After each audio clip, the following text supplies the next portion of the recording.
Buenos días. El profesor de esta clase quedó desilusionado.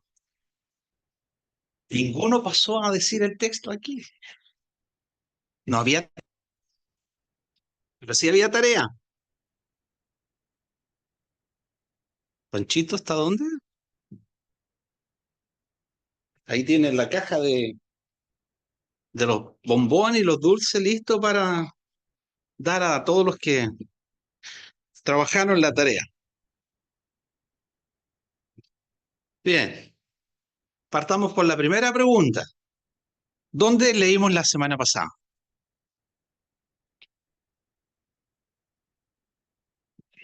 Uf, creo que esa es la pregunta más difícil que tengo, ¿no? Tito, muy bien. Tito capítulo 3. Muy bien. Vamos a volver a leer en Tito capítulo 3 y seguiremos preguntando luego por las otras tareas que tenían que buscar. Muy bien, en la porción que consideramos la semana pasada y que vamos a seguir considerando en esta reunión, en esta escuela dominical de esta mañana, aprovechamos de darle la más cordial bienvenida a todos los que nos acompañan. No tenemos visitantes por primera vez, ¿no? Ya había venido antes. ¿Sí? ¿No? Muy bien.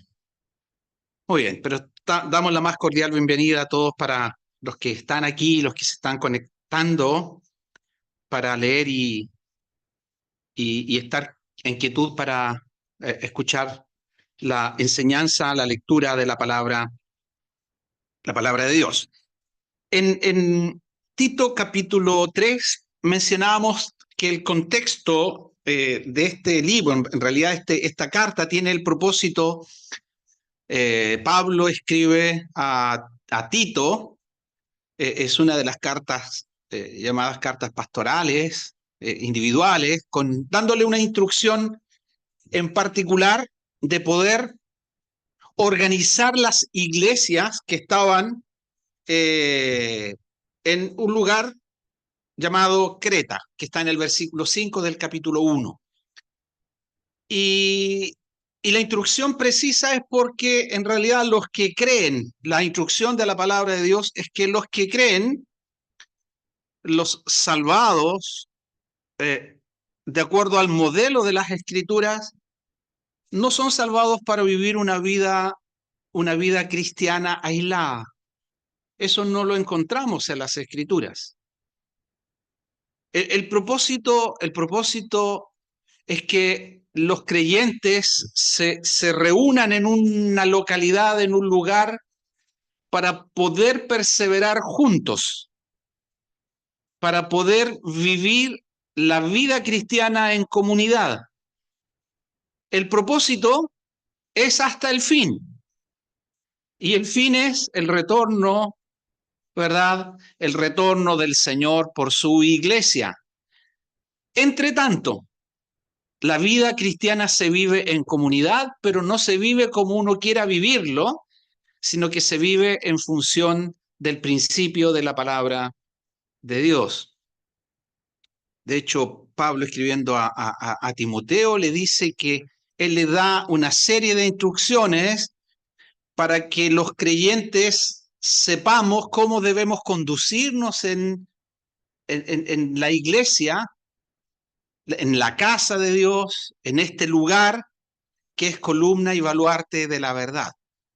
Y por lo tanto es desde este lugar o juntos, estando juntos, es donde vamos aprendiendo los principios fundamentales de la palabra de Dios, donde nos vamos estimulando unos a otros al amor y a las buenas obras. Al amor y a las buenas obras. Es donde somos consolados. Es donde encontramos refugio. La iglesia debe ser un refugio para cada creyente. Así como el hogar es el refugio, ¿verdad? Cuando salimos temprano y estamos bombardeados todo el día en nuestras actividades cotidianas, ¿verdad? En el trabajo, mirando las caras de los compañeros, del jefe ahí que está ahí haciéndonos trabajar duro ¿verdad? Y estamos confrontados a muchas cosas del exterior. Bueno, el hogar, cuando uno vuelve al hogar, ¿verdad? Tanto hermanos como hermanas, hombres como mujeres, ¿verdad? Que salen a trabajar, llegan al hogar y ese hogar debe ser el lugar donde uno está en quietud, donde está acogido, ¿verdad? Donde renueva fuerzas, donde se puede tomar un cafecito tranquilo, ¿verdad? Junto a su esposa, su esposo, a su familia, y renovar fuerzas para enfrentar nuevamente el día siguiente. Bueno, algo parecido, pero a nivel espiritual, es la iglesia del Dios viviente. Este lugar debe ser el refugio de corazones cansados, angustiados, afligidos, ¿verdad? Que hemos estado siendo bombardeados todo el día con cosas distintas a las cosas de Dios. Venir aquí debe ser el lugar que nosotros amemos para poder aprender y estar en quietud también. Sentir ese refrigerio, ser revestidos con aceite fresco. Pero este lugar no tendría sentido si el Señor no está. Y por lo tanto, el lugar donde estamos debe ser caracterizado por lo que es la característica del Señor. Dios es un Dios de paz. Dios es un Dios de orden. Dios es un Dios santo. Dios es un Dios bueno. Dios es un Dios misericordioso. Dios es un Dios justo. ¿Se acuerdan las características que revisamos la semana pasada? Y así es Dios, y eso es lo que debe caracterizar, ¿verdad? A la iglesia y a las vidas cristianas, a nuestras vidas en particular. Para la vida cristiana siempre encontramos que tenemos una perspectiva de una vida antes y una vida después. La vida antes, una vida sin Dios. Una vida sin Dios se caracteriza por una vida sin esperanza en este mundo. Una vida sin Dios significa una vida que solo nos ocuparemos en lo material. Alimentaremos este cuerpo, algunos lo alimentamos más que otros, ¿verdad? Pero alimentamos este cuerpo, nos preocupamos de este cuerpo, ejercitamos este cuerpo, trabajamos este cuerpo, ¿verdad? Nos ocupamos mucho de este cuerpo, ¿verdad? Se lavaron la cara en la mañana antes de venir y se peinaron, ¿verdad? Sí, porque nos preocupa este cuerpo. Bueno, algunos peinamos y quedamos igual, ¿no? Pero ¿verdad? Así como nos preocupamos de este cuerpo, bueno, la vida sin Dios es una vida que solo está ocupada en las cosas materiales. Pero lo que somos, lo que tú eres y lo que yo soy, es más que cuerpo. Somos un alma viviente. Nuestro cuerpo se va desgastando. Yo he estado con consultas médicas por ahí porque uno cuando llega a cierta edad de joven, empieza a preocuparse de, ¿verdad?, de visitar al médico porque le duelen los huesitos de la rodilla. Cuando uno está un poco, tiene que visitar el gastroenterólogo porque ya empieza con más reflujo de lo habitual, o uno se cansa más, ¿verdad? Tiene que visitar el cardiólogo y etcétera. Y nos preocupamos así de este cuerpo porque también somos materia, pero también somos un alma viviente. No solo somos cuerpo, pensamos. Y esa dimensión no está albergada en el cuerpo. Vivimos en este cuerpo, sí. Sentimos, y eso no está albergado en el cuerpo. Tenemos voluntad, tenemos inteligencia, podemos tomar decisiones. Y eso no está en el cuerpo, eso está en lo que tú eres, en lo que yo soy. Y eso es de existencia eterna, dice la palabra de Dios. Es decir, la vida no termina cuando llega la muerte, a veces rápidamente, a veces en los tiempos finales de vida, en la ancianidad, y a veces con muchas cargas. Y ahí no hay edad, ¿verdad? Parte el niño, parte el joven y parte el adulto. Job decía, y el hombre perecerá y morirá. ¿Y dónde estará él? ¿Y dónde estará él? Somos más que cuerpo. Tú eres un alma viviente. Y en nosotros también está dado por Dios aquella capacidad de poder comunicarnos con Dios, pero que está alterada, afectada por el pecado. Bueno, aquí en Tito en el capítulo 3 específicamente, donde hemos mencionado, Tito da estas características que habían y que hay en el hombre sin Dios. Dice que son envidiosos, maliciosos, rebeldes, extraviados, insensatos, viviendo la vida que bien le plazca. No sé si ha escuchado, es mi vida, yo hago lo que yo quiero con mi vida, lo que yo quiero con mi cuerpo. Es un pensamiento propio de una vida que está preocupada solo de lo material. Y esa vida sin Dios ahoga esa dimensión espiritual. La palabra de Dios dice que está sin vida espiritual. El hombre sin Dios está sin vida espiritual. Y Pablo le escribe a Timoteo y le dice, y eso erais vosotros antes, sin Dios en este mundo, sin esperanza, viviendo perdidamente. Y por lo tanto esa vida tiene un fin, un propósito que llega hasta ahí, que es este mundo. Y la pregunta es, y que decía Job, perecerá el hombre, ¿y dónde estará él? ¿Te has preguntado si tú tuvieses que partir, dónde estarías? Bueno, una vida sin Dios se caracteriza por una vida vivida en desobediencia y en rebeldía, extraviados. Dice, esclavos de concupiscencias. Eso es lo que dice el versículo 3. Contrastado, contrastado con otro tipo de vida que tiene que ver con las buenas obras. Contrastado con aquella vida que vive en la piedad. Contrastado con una vida que vive en esperanza. ¿En qué lado estás? ¿Estás sin esperanza en tu vida? ¿Estás ocupado solo de esta vida material? Hay una vida y tu vida y mi vida trasciende a una eternidad. Y Dios nos muestra, Dios descorre el velo para mostrarnos lo que va a ocurrir después de esta vida. Dice, Dios ha establecido para los hombres que mueran una sola vez. Y después de esto, el juicio.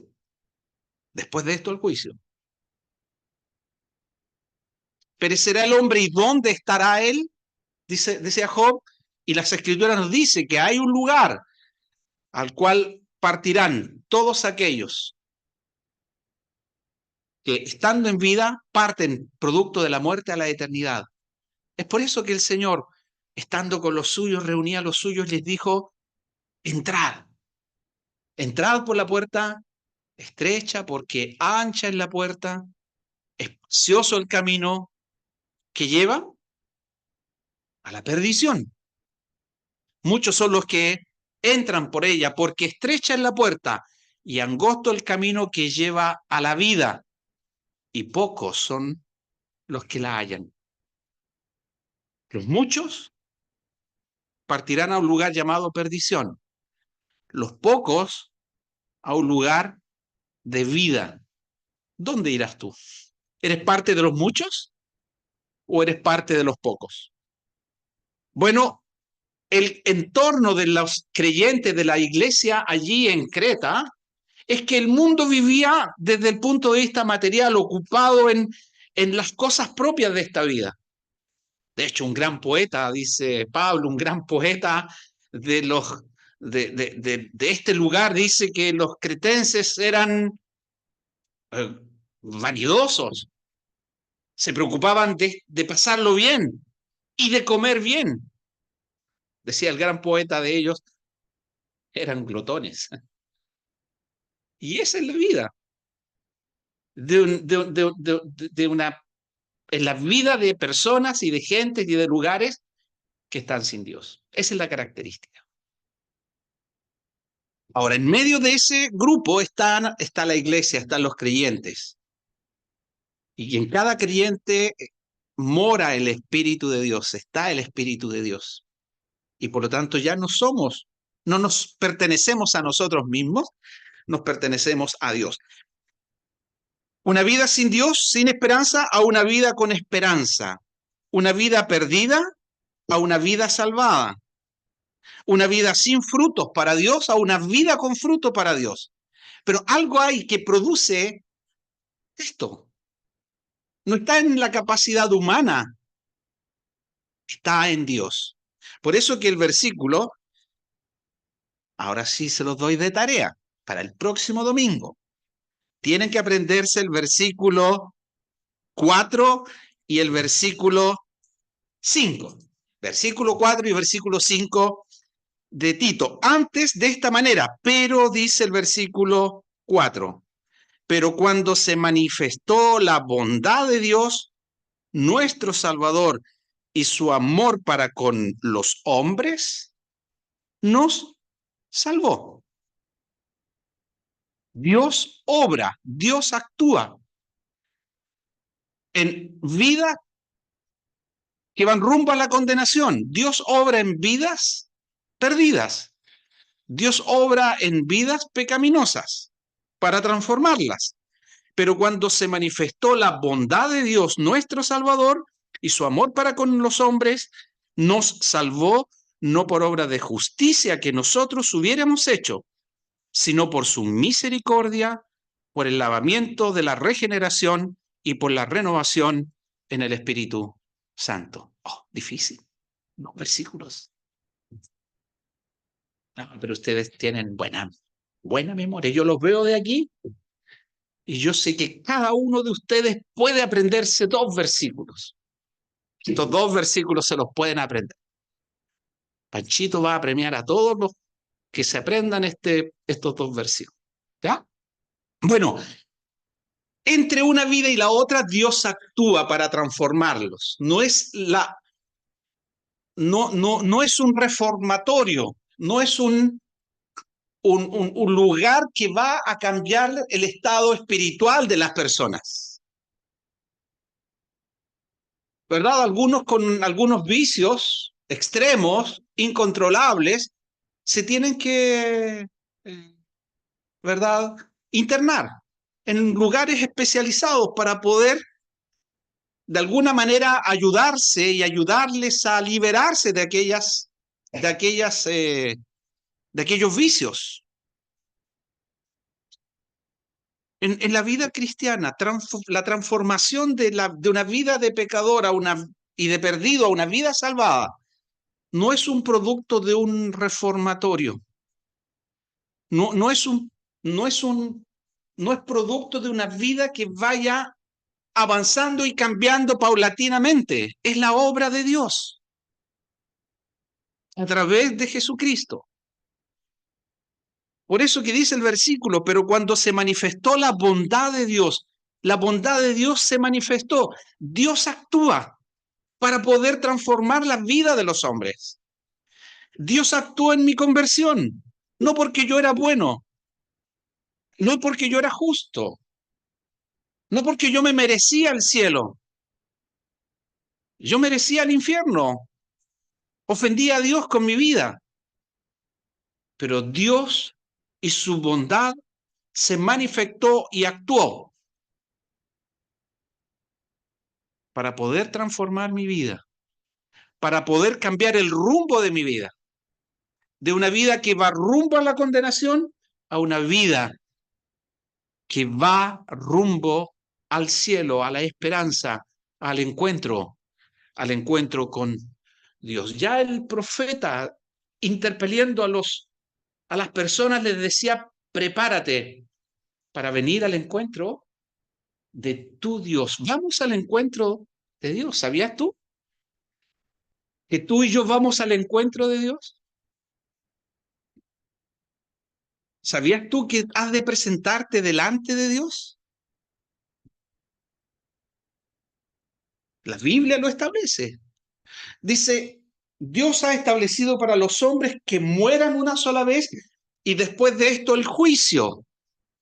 Hay un juicio.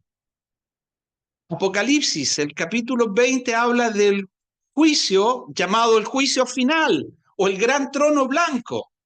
Allí estará el juez. Los muertos saldrán de las tumbas y estarán allí, grandes y pequeños. Si tiene tiempo, léalo. Grandes y pequeños, de pie ante Dios. Los libros fueron abiertos. Otro libro fue abierto, que es el libro de la vida, y fueron, dice, juzgados los muertos conforme a las cosas que estaban en ellas escritas. Y sigue el pasaje. Y dice, y el que no se halló inscrito en el libro de la vida fue lanzado al lago de fuego, que es la muerte segunda, la condenación eterna. Y eso está establecido para los hombres por cuanto todos pecaron. Todos hemos pecado y estamos destituidos en nuestra condición natural de la gloria de Dios. Pero Dios nos ha amado. Dios nos ha, Dios ha actuado en nuestras vidas y lo que Él es y sus atributos se han manifestado para salvación. Eso es lo que nos dice el versículo 4, versículo 5. Pero cuando se manifestó la bondad de Dios, su amor para con los hombres, nos salvó no por obras de justicia que nosotros hubiéramos hecho, es su justicia, su misericordia en el lavamiento de la regeneración y en la renovación del Espíritu, el cual, dice versículo 6, derramó en nosotros abundantemente por Jesucristo. Todo lo que Dios es se ha manifestado a través de su Hijo, nuestro Señor Jesucristo. Todo lo que Dios es actúa. Todo lo que Dios es se manifiesta. Como vamos a una lectura. Romanos el capítulo 1. Romanos el capítulo 1.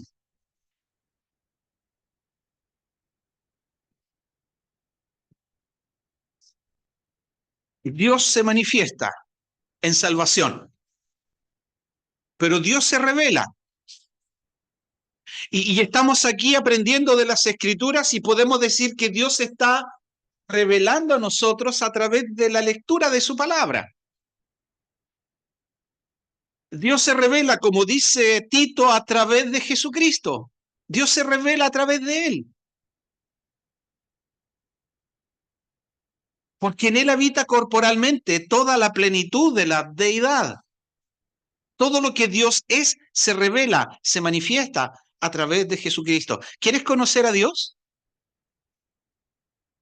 ¿Conoces a Dios? No ese pensamiento de ese ser etéreo, sino realmente conoces al Dios de la Biblia. ¿Sabes cómo obra, cómo actúa? Si quieres conocerle, debes conocer a Jesucristo. Él es la imagen del Dios invisible. Él es el que revela al Padre. El que me ha visto a mí ha visto al Padre, dijo el Señor. Nadie viene al Padre sino por mí. Y esta es la vida eterna, dijo el Señor. Y esta es la vida eterna, que te conozcan a ti, el único Dios verdadero, y a Jesucristo, a quien has enviado. Así que si tú quieres conocer a Dios, ven a Él por Jesucristo. Conoce a Jesús. Aprende de Él. Aprende de su encarnación. Él es verdadero Dios y Él es verdadero hombre. Tu vida, la eternidad de tu alma, dependerá de tu relación con Jesucristo. Dice el versículo 18 del capítulo 1 de Romanos, Dios se revela, Dios se manifiesta, ese es el pensamiento. Porque la ira de Dios se revela desde el cielo contra toda impiedad e injusticia de los hombres que detienen con injusticia la verdad. Por lo que de Dios se conoce les es manifiesto, pues Dios se lo manifestó. Y aquí está el versículo que quiero resaltar. Porque las cosas invisibles de Él. ¿Has visto a Dios? ¿Has visto a Dios con tus ojos? ¿Hemos visto al Señor Jesús con nuestros ojos? ¿Verdad que no? ¿Verdad que no? Bueno, ahí actúa la fe.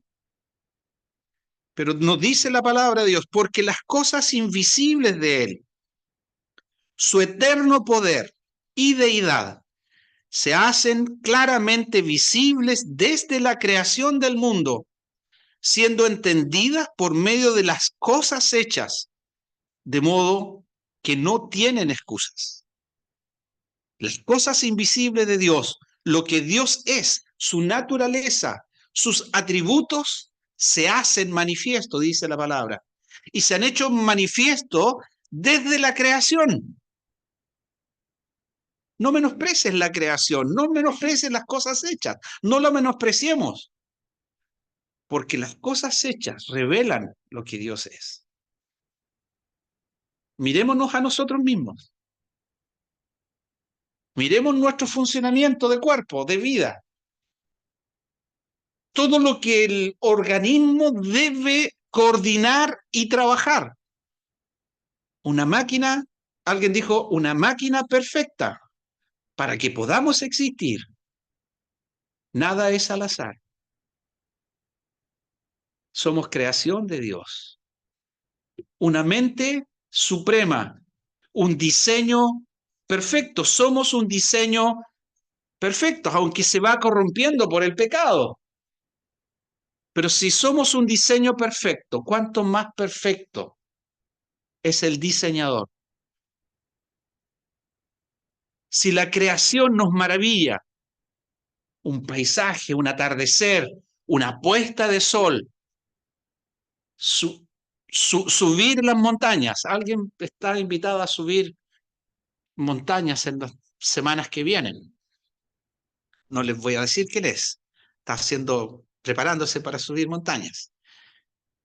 Y cuando escale a la montaña y esté arriba y vea esos valles y vea ese verdor, vea esa naturaleza y ese sol que alumbra y ese calor que recibe, entonces su corazón se elevará en gratitud a ese Dios que nos da todas las cosas. ¿Cuánto estás pagando por el aire que estás respirando? Estamos recibiendo ese calorcito ya, ¿verdad? De primavera. Se está sintiendo. Estamos pagando por él. Nada, ¿verdad? Es creación de Dios. Es obra de Dios. Que hace salir nuestro Dios, que hace salir su sol sobre justos e injustos y pecadores. Que hace salir su sol sobre buenos y malos. Que hace salir su sol y envía su lluvia temprana y tardía y que hace germinar esta tierra para que tú y yo podamos vivir en este mundo. Y debemos cuidar lo que Dios hace, lo que Dios es, a través de su creación, a través de estas cosas invisibles de Él que se manifiestan desde la creación, desde lo que vemos, desde lo que somos. Pero sabes, el pasaje de Tito nos dice que lo que Dios es se hace patente, se hace palpable, porque lo que Él es actúa para nuestra salvación en la cruz de Cristo. Teníamos como tarea buscar 3 pasajes donde las escrituras nos dicen que Dios es. Por un lado tenemos la naturaleza de Dios. esas cosas invisibles de Él, lo que Él es en esencia. ¿Se acuerdan que aprendíamos que Dios es? Dios es amor, Dios es luz, Dios es. Hay porciones que nos dicen claramente, Dios es amor, Dios es luz, Dios es. ¿Vemos a Dios? Sí, Dios es amor. ¿Vemos a Dios? No, Dios es espíritu, espíritu. Dios es amor. ¿Dónde dice que Dios es amor en las Escrituras? Primera de Juan, lo cantamos, Primera de Juan, capítulo 4, versículo 8. Ahí nos dice que Dios es amor. Dios es espíritu. El Señor Jesús le dijo a una mujer que salió a su encuentro y le dijo, mujer, los que adoran en espíritu y en verdad es necesario que adoren, porque Dios es espíritu. Juan capítulo 4. Y una de las características de Dios es que en Dios no hay tinieblas. Él es completamente luz. Y la luz de Dios se revela, se manifiesta. Juan, el capítulo 1, nos dice que, ¿qué nos dice Juan el capítulo 1? Rápidamente vamos a mirar. Juan el capítulo 1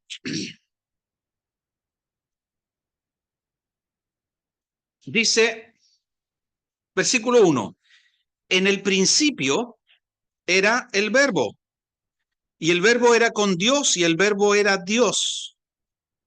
Este era en el principio con Dios. Es Jesús, ¿de quién habla? El verbo de Dios. El verbo era con Dios y el verbo era Dios. Este era en el principio con Dios. Todas las cosas por Él fueron hechas. Y sin Él nada de lo que ha sido hecho fue hecho. En Él estaba la vida. Y la vida era la luz de los hombres. La luz en las tinieblas resplandece. Y las tinieblas no resplandecieron contra ella. Versículo 8, hablando de Juan, dice, Juan, que traía palabra al pueblo, no era él la luz, sino que para que diese testimonio de la luz, aquella luz verdadera, dice el versículo 9, que alumbra a todo hombre. Venía a este mundo, en el mundo estaba, y el mundo por él fue hecho, pero el mundo no le conoció. A los suyos vino y los suyos no le recibieron, mas a todos los que le recibieron, a los que creen en su nombre, les dio potestad, les dio autoridad, les dio el derecho de ser hechos hijos de Dios. Porque la luz resplandece en las tinieblas. Aquel que dijo, yo soy la luz del mundo. Él resplandece en medio de un mundo que está en tinieblas. Yo la luz he venido al mundo, dijo el Señor, para que todo aquel que cree en mí no permanezca en tinieblas. Lo que Dios es, las cualidades, los atributos de Dios, la esencia de Dios, se manifiestan a través de la creación y se manifiestan y se manifestaron en la cruz de Cristo. Así que los atributos, la naturaleza de Dios nos habla de su persona, de lo que Él es, en su esencia, en su sustancia. Oye Israel, nuestro Dios, uno es, no hay otro como Él. No hay otros dioses que se le igualen. ¿Se acuerdan Elías? Cuando reunió a los profetas de Baal que tenían sus propios dioses, su propio Dios, y les pidió a ellos que invocaran a su Dios. Y Dios, ese Dios, no le respondió. Así son los dioses, que no son Dios, no responden. Pero sí hay un Dios que está cerca de todos aquellos que le invocan. Y ese Dios es el Dios verdadero. Y ese es el Dios a quien nosotros podemos invocar. Y a quien nosotros hemos invocado. Le invocamos para el perdón de nuestros pecados. Y le invocamos cada día para que nos sostenga, nos sustente en este mundo, para poder correr esta carrera que tenemos por delante, cerca de Dios, cerca de su palabra, poder entender lo que Él es para que lo que Él es se pueda impregnar en nuestras vidas. Él es único, Él es sustentador de todo lo que existe y Él es sustentador de tu vida. ¿Saben? Si tú estás aquí, es porque Dios ha sido misericordioso contigo. Él ha sustentado tu vida hasta ahora y Él quiere revelarse a través de su Hijo, Jesucristo, porque Él es la imagen misma de su sustancia. Así que Él es nuestro Dios único y verdadero, pero también Él se revela a través de lo que son sus manifestaciones visibles de Él. Como dice, las cosas invisibles de Él, su eterno poder y deidad, se hacen claramente visibles. Fíjense, esto es tremendo. Dios actúa y Dios quiere que les conozcamos. Dios quiere que tengamos un concepto adecuado de Él. Que cuando nosotros nos reunimos aquí para aprender de Él y decimos Dios está en este lugar, sepamos y tengamos temor de lo que Dios es. Israel tenía que aprender lo que Dios es.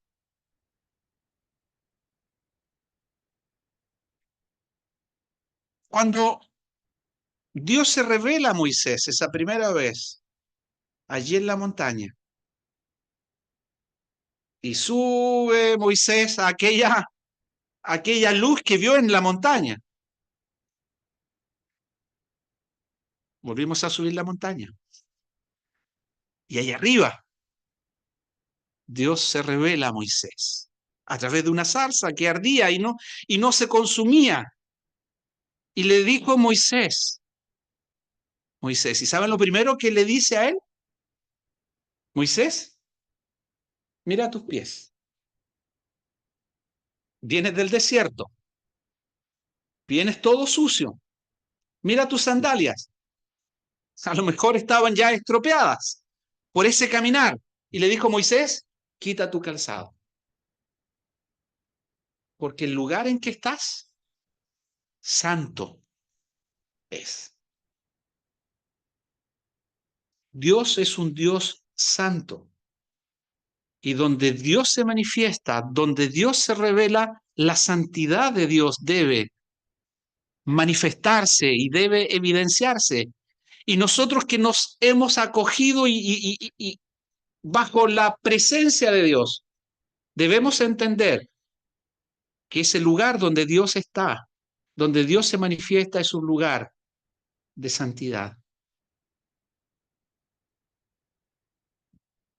Esa misma instrucción después Moisés tuvo que transmitirla al pueblo. Tuvo que levantar una tienda. Dios viene a morar en medio de su pueblo. Y allí están, Dios le ha dado a Moisés instrucciones precisas.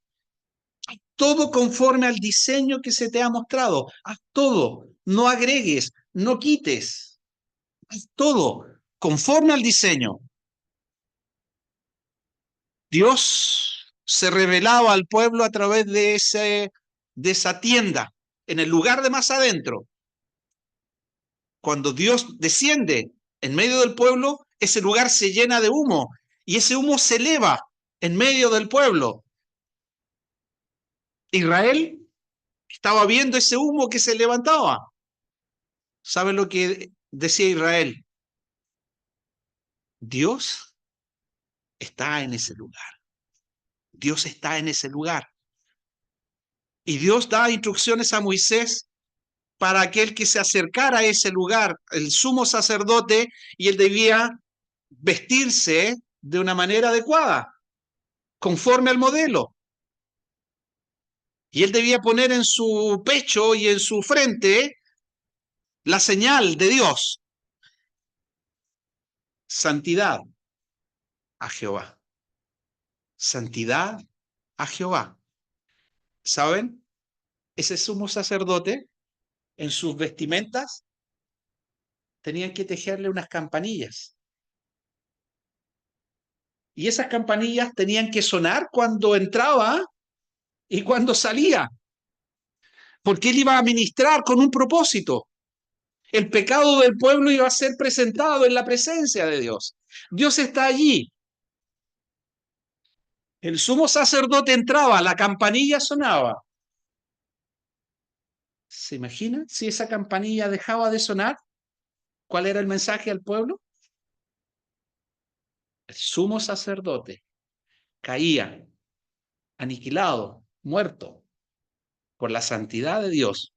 Pero la bondad de Dios y la misericordia de Dios se manifestaba. Dios recibía la ofrenda, esa sangre, ¿verdad? Allí en el propiciatorio.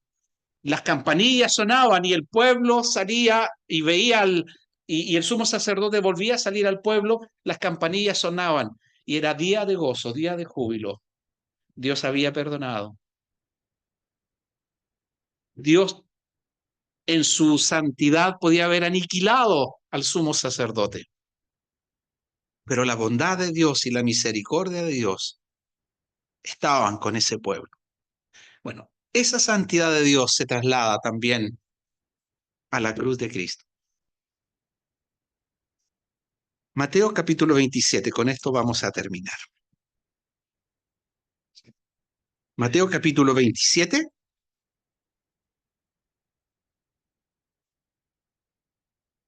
Ahí está Jesús en la cruz. ¿Sabe por qué vino Jesús al mundo? ¿Sabes tú por qué vino Jesús? Él fue un gran maestro, el mejor de los maestros, el mejor pedagogo. Pero siendo el mejor pedagogo, el mejor enseñador, él no vino a enseñar principalmente. Él fue un gran sanador, el médico divino, el médico de los médicos. Los mudos hablan, le dijo, vayan a contarle a Juan el Bautista, los mudos hablan, los ciegos reciben la vista, los cojos andan, los leprosos son sanados. Él es el médico de los médicos. Pero él no vino principalmente a sanar físicamente. El Señor dijo, el Hijo del Hombre vino a buscar y a salvar lo que se había perdido. Y el Hijo del Hombre no vino para servir, no vino para ser servido, sino vino para servir y dar su vida en rescate por muchos. Y él va a la cruz, y allí en la cruz dice el profeta que nuestros pecados son cargados sobre él. Mis cargas, mis faltas, mis rebeldías, mi desobediencia, toda mi vida, dice, todos mis pecados son cargados en él. Y por su llaga, por su herida, nosotros hemos sido curados. Jesús efectuó la obra de la cruz de manera completa, pero antes de terminar la obra de la cruz, dice el versículo 46 de Mateo capítulo 27. Cerca de la hora novena, Jesús clamó a gran voz diciendo, Elí, Elí, lama sabactani. Esto es, Dios mío, ¿por qué me has desamparado? El salmista agrega a este clamor, Dios mío, ¿por qué me has desamparado? ¿Por qué estás tan lejos de las palabras de mi clamor? Dios mío, clamo de día y no respondes. y de noche, y no hay para mí reposo. Es el clamor del Salvador. Y agrega el salmista, Salmo 22, la razón de ese clamor. Y dice, porque tú eres santo. Porque tú eres santo. La santidad de Dios impide que nosotros, hombres pecadores, podamos estar en su presencia. Hay un abismo insondable entre lo que somos y nuestros pecados y nuestra vida de pecado y ese Dios santo y puro. Pero Dios se manifestó, Dios se acercó a través de Jesucristo. El que es santo y puro recibe nuestra carga de pecado y Él muere por pecados que Él no cometió. Nuestros pecados fueron puestos sobre Él y Él fue herido por Dios, ese Dios santo que obra en justicia, Él fue herido para que nosotros, para que tú y yo pudiéramos tener y disfrutar del perdón de nuestros pecados. Y eso es lo que transforma las vidas, de esa vida sin esperanza a una vida con esperanza por Jesucristo. En la cruz de Cristo, lo que Dios es se manifiesta. Su santidad se manifestó a través de la muerte de Cristo, porque sin derramamiento de sangre no se hace remisión. Y nosotros podemos tener perdón, ser perdonados hoy en día, es porque Cristo murió a nuestro favor. Cree en Él, recíbele, que la vida de Dios, su santidad también sea aquella, aquella esencia de Dios que podamos apreciar para que sepamos cómo conducirnos en este lugar donde Dios se manifiesta. Que el Señor bendiga su palabra.